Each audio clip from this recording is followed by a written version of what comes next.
অনেকে প্রশ্ন করে থাকেন যে তাওবার সালাত আছে কিনা। তাদের উদ্দেশ্য বলতে চাই, ইমাম তিরমিজি রাহিমাহুল্লাহ তিনার পবিত্র গ্রন্থ জামিয়াত তিরমিজিতে একটি নবী করিম সাল্লাল্লাহু আলাইহি ওয়াসাল্লামের হাদিস নিয়ে আসছেন। সে হাদিসে তাওবার সালাতের কথা বর্ণিত আছে। ডিয়ার এভরিওয়ান, এখন জানবো তাওবার হাকিকত ও শর্তসমূহ।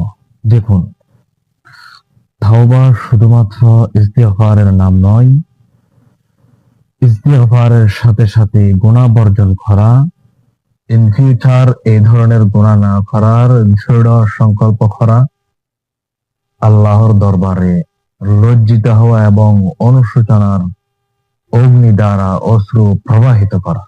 যেমন নামাজ, রোজা ইত্যাদি বাকি থাকলে তা আদায় করে নেওয়া, আর বান্দার হক বাকি থাকলে তা পরিশোধ করে নেওয়া তাওবার জন্য শর্ত।